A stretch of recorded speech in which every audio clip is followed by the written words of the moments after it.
Lecture du livre du prophète Daniel, chapitre 3, des versets 14 à 20, puis de 91 à 92 et 95. En ces jours-là, le roi Nabuchodonosor parla ainsi. Est-il vrai, Sidrak, Misach et Abdenago, que vous refusiez de servir mes dieux et d'adorer la statue d'or que j'ai fait ériger? Êtes-vous prêts maintenant à vous prosterner pour adorer la statue que j'ai faite quand vous entendrez le son du cor, de la flûte, de la cithare, de la harpe, de la lyre, de la cornemuse et de toutes les sortes d'instruments? Si vous n'adorez pas cette statue, vous serez immédiatement jeté dans la fournaise de feu ardent. Et quel est le Dieu qui vous délivrera de ma main?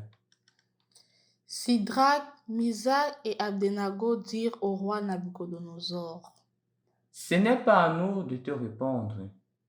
Si notre Dieu que nous servons peut nous délivrer, il nous délivrera de la fournaise de feu ardent et de ta main, ô roi. Et même s'il ne le fait pas, sois-en bien sûr, ô roi, nous ne servirons pas tes dieux, nous n'adorerons pas la statue d'or que tu as érigée.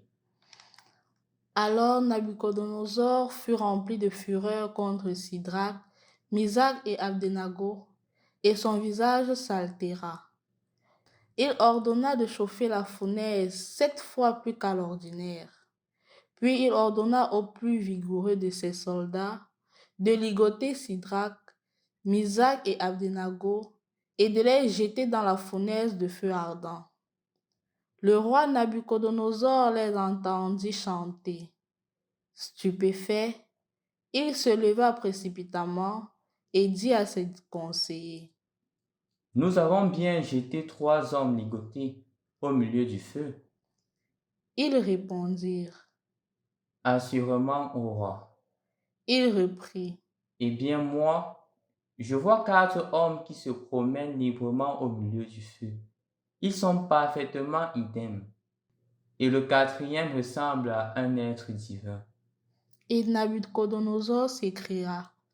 Béni soit le roi de Sidrak, Misach et Abdenago, qui a envoyé son ange et délivré ses serviteurs. Ils ont mis leur confiance en lui et ils ont désobéi à l'ordre du roi. Ils ont livré leur corps plutôt que de servir et d'adorer un autre Dieu que leur Dieu. Au nom du Père et du Fils et du Saint-Esprit. Amen. Est-ce vrai, Sidrak, Misach et Abdenago, que vous avez refusé de servir mes dieux et d'adorer les statues en veau d'or que j'ai érigées? Est-ce vrai? Est-ce vrai que vous avez eu le courage d'aller contre les lois que j'ai érigées, de refuser d'adorer mes dieux? Est-ce vrai? La réponse, c'est oui, c'est vrai. Mais la conséquence est logique. Ils seront jetés dans la fournaise de feu pour avoir refusé de tomber dans l'idolâtrie, pour avoir refusé d'adorer une créature au détriment du Créateur.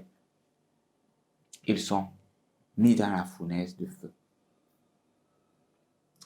Chers frères et sœurs dans le Christ, continuant ce cheminement de carême, parfois nous tombons dans de l'idolâtrie, spécialement dans des moments difficiles, spécialement quand nous traversons des périodes compliquées.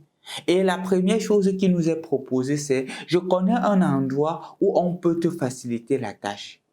Ou peut-être même dans nos propres familles, quand une fille est avec son mari, elle n'a pas la possibilité d'accoucher. Elle a des difficultés d'accouchement. Elle a des difficultés d'enfantement.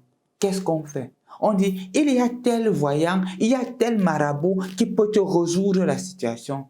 Et quand la personne se met à dire, je crois en un seul Dieu, créateur du ciel et de la terre, et en Jésus-Christ, son Fils unique, notre Seigneur, qui a été conçu du Saint-Esprit, est né de la Vierge Marie, a souffert sous Ponce Pilate, a été crucifié, est mort, a été enseveli, est descendu aux enfers, est le troisième jour, est ressuscité des morts, est monté aux cieux, est assis à la droite de Dieu le Père Tout-Puissant, d'où il viendra juger les vivants et les morts. Je crois en l'Esprit Saint, à la Sainte Église catholique, à la communion des saints, à la rémission des péchés, à la résurrection de la chair et à la vie éternelle.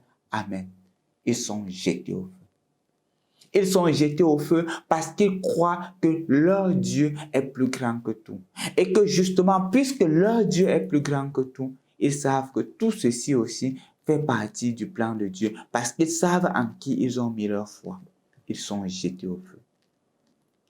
Combien de personnes, quand ils sont malades, même des maladies simples comme le VIH, on dit que c'est mystique.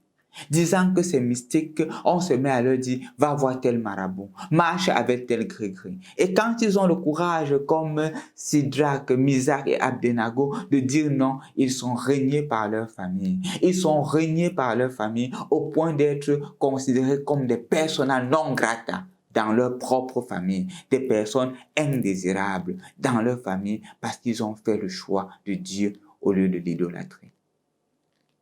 Si c'est le cas pour toi aujourd'hui, pour toi qui as décidé de choisir Dieu au détriment de tout, dis-toi que tu n'es pas la seule, tu n'es pas le seul. Plusieurs avant toi ont subi cela.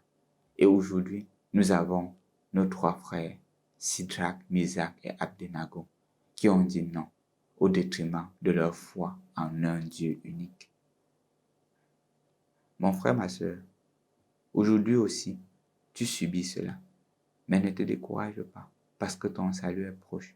De la même manière que Nabucodonosor s'est rendu compte plus tard que leur Dieu était le vrai Dieu, ces personnes qui sont tes détracteurs aujourd'hui, qui te critiquent, qui se moquent de toi, parce que tu restes fidèle à ce Dieu-là, parce que tu ne veux pas chercher le chemin de la facilité, parce que tu es toujours dans une situation précaire du point de vue financier, peut-être parce que tu ne trouves pas encore l'âme sœur de ta vie, parce que tu n'es pas encore marié, peut-être parce que tu n'as pas encore d'enfant, peut-être parce que tu n'as pas de bon job et on te fait des propositions qui pourraient te décanter la situation et tu récites ton credo, ils te rejettent, ils se moquent de toi. Ils se mettent à dire que c'est toi plutôt qui es dans la sorcellerie, c'est toi qui n'es pas simple. Ne te décourage pas. Reste ferme dans ta foi parce que ton salut est en train de venir et il est proche. Ne le vois-tu pas? Il est à ta portée et ils auront honte demain parce que le Seigneur t'utilisera pour leur faire voir sa grandeur. Aie confiance en Dieu. N'aie pas peur parce que le salut est tout proche. Au nom du Père et du Fils et du Saint-Esprit. Amen.